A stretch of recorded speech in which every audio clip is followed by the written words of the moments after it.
Bridges of Madison County, page 57. Ancient evenings, distant music. Now what? Thought Francesca. Supper over, sitting there. He took care of it.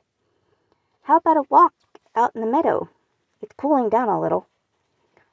When she said yes, he reached into a knapsack and pulled out a camera, draping the strap over his shoulder. Kincaid pushed open the back door and held it for her, following her out, then shut it gently. They went down the cracked sidewalk, across the graveled farmyard and onto the grass east of the machine shed. The shed smelled like warm grease. When they came to the fence, she held down the barbed wire with one hand and stepped over it, feeling the dew on her feet around the thin sandal straps. He executed the same maneuver, easily swinging his boots over the wire. "Do you call this a meadow or a pasture?" he asked. "Pasture, I guess. The cattle keep the grass short. Watch out for their leavings." A moon nearly full was coming up the eastern sky, which had turned azure with the sun just under the horizon. On the road below, a car rocketed past, loud muffler. The Clark boy, quarterback on the Winterset team, dated Judy Leverinson. It had been a long time since she had taken a walk like this. After supper, which was always at 5, there was the television news, then the evening programs, watched by Richard and sometimes by the children when they had finished their homework. Francesca usually read in the kitchen, books from the Winterset Library and the book club she belonged to, history and poetry and fiction, or sat on the front porch in good weather. The television bored her. When Richard would call, "Franny, you've got to see this," she'd go in and sit with him for a while. Elvis always generated such a summons. So did the Beatles when they first appeared on the Ed Sullivan Show. Richard looked at their hair and kept shaking his head in disbelief and disapproval. For a short time, red streaks cut across part of the sky. "I call that bounce," Robert Kincaid said, pointing upward. "Most people put their cameras away too soon. After the sun goes down, there's often a period of really nice light and color in the sky, just for a few minutes, when the sun is below the horizon but bounces its light off the sky." Francesca said nothing, wondering about a man to whom the difference between a pasture and a meadow seemed important, who got excited about sky color, who wrote a little poetry but not much fiction, who played the guitar, who earned his living by images and carried his tools in knapsacks, who seemed like the wind and moved like it, came from it perhaps. He looked upward, hands in his Levi's pockets, camera hanging against his left hip. The silver apples of the moon, the golden apples of the sun. His mid-range baritone said the words like that of a professional actor. She looked over at him. "W.B. Yeats, the Song of Wandering Angus." "Right. Good stuff, Yeats. Realism, economy, sensuousness, beauty, magic. Appeals to my Irish heritage." He had said it all right there in 5 words. Francesca had labored to explain Yeats to the Winterset students, but never got through to most of them. She had picked Yeats partly because of what Kincaid had just said, thinking all of those qualities would appeal to teenagers, whose glands were pounding like the high school marching band at football half-times. But the bias against poetry they had picked up, the view of it as a product of the unsteady masculinity, was too much even for Yeats to overcome. She remembered Matthew Clark looking at the boy beside him, and then forming his hands as if to cup them over a woman's breasts when she read "The Golden Apples of the Sun." They had snickered, and the girls in the back row with them blushed. They would live with those attitudes all their lives. That's what had discouraged her. Knowing that, and she felt compromised and alone, in spite of the outward friendliness of the community. Poets were not welcome here. The people of Madison County like to say, compensating for their own self-imposed sense of cultural inferiority, "This is a good place to raise kids." And she always felt like responding, "But is it a good place to raise adults?" Without any conscious plan, they had walked slowly into the pasture a few hundred yards, made a loop, and were headed back to the house. Darkness came about them as they crossed the fence, with him pushing down the wire for her this time. She remembered the brandy. "I have some brandy, or would you like some coffee?" "Is the possibility of both open?" His words came out of the darkness. She knew he was smiling. As they came into the circle inscribed on grass and gravel by the yard light, she answered, "Of course," hearing the sound of something in her voice that worried her. It was the sound of easy laughter in the cafes of Naples. It was difficult finding 2 cups without some kind of chip on them. Though she was sure that chipped cups were part of his life, she wanted perfect ones this time. The brandy glasses, 2 of them back in the cupboard, turned upside down, had never been used, like the brandy. She had to stretch on her tiptoes to reach them, and was aware of her wet sandals and the jeans stretched tight across her bottom. He sat on the same chair he had used before and watched her. The old ways coming into him again. He wondered how her hair would feel to his touch, how the curve of her back would fit his hand, how she would feel underneath him. The old ways struggling against all that is learned, struggling against propriety drummed in by centuries of culture, the hard rules of civilized man. He tried to think of something else, photography, or the road, or covered bridges, anything but how she looked just now. But he failed, and wondered again how it would feel to touch her skin, to put his belly against hers. The questions eternal, and always the same.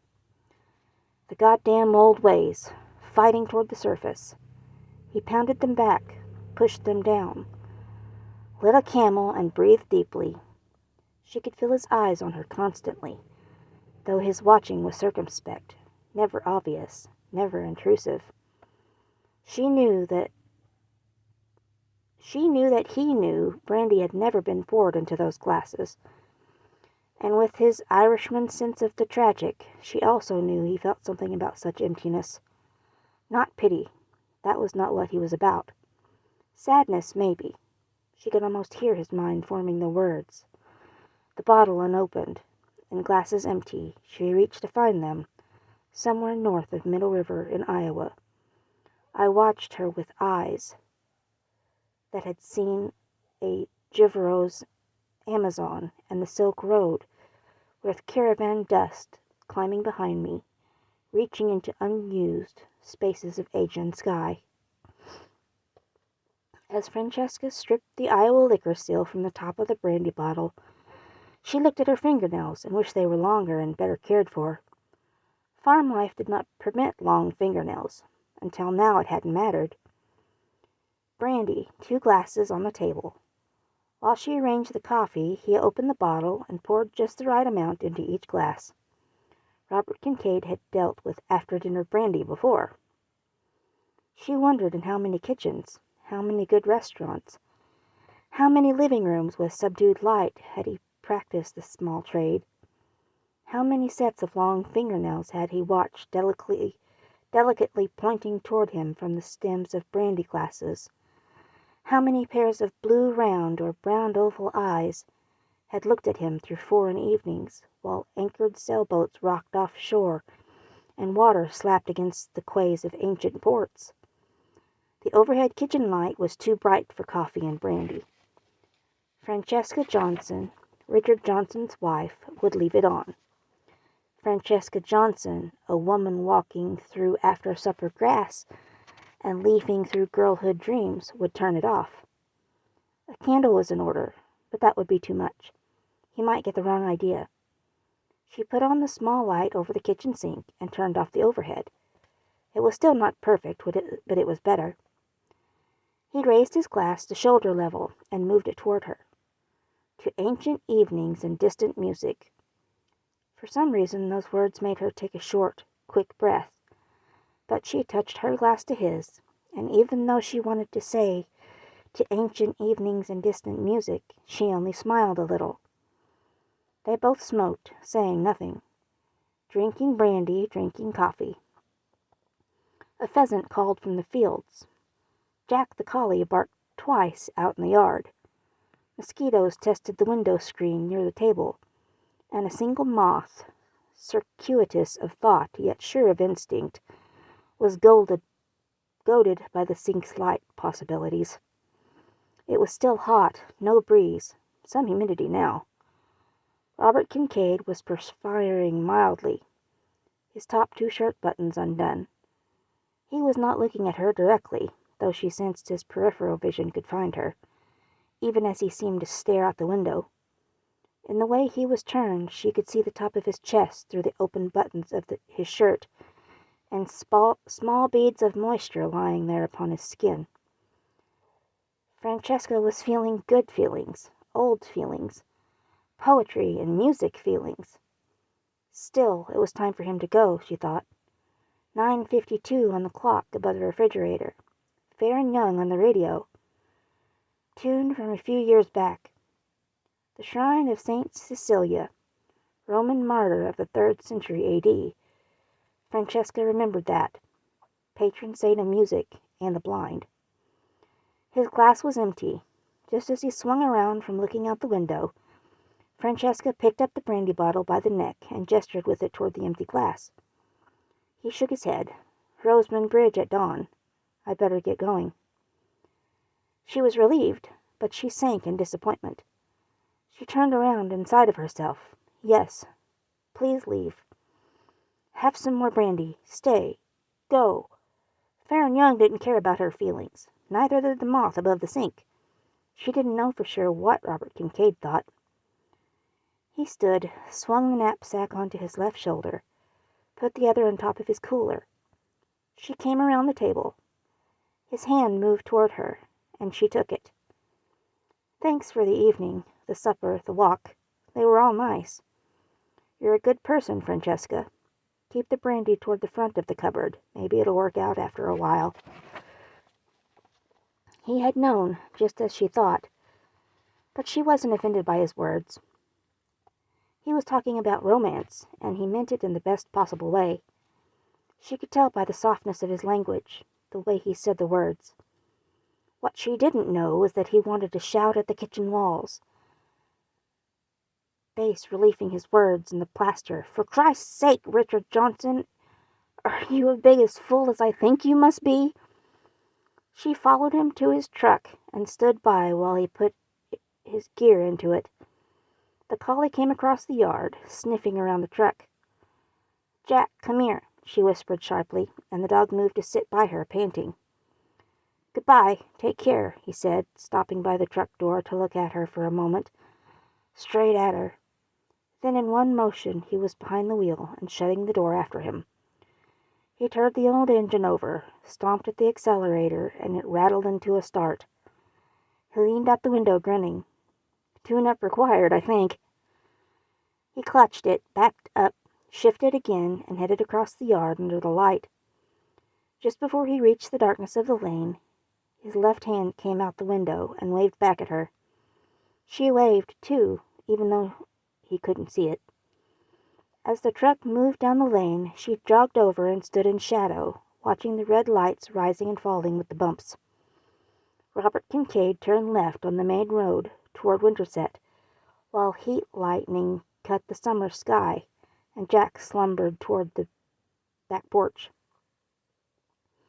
After he left, Francesca stood before the bureau mirror, naked. Her hips flared only a little from the children. Her breasts were still nice and firm, not too large, not too small. Belly slightly rounded. She couldn't see her legs in the mirror, but she knew they were still good. She should shave more often, but there didn't seem much point to it. Richard was interested in sex only occasionally, every couple of months. But it was over fast, rudimentary and unmoving. and he didn't seem to care much about perfume or shaving or any of that. It was easy to get a little sloppy. She was more of a business partner to him than anything else.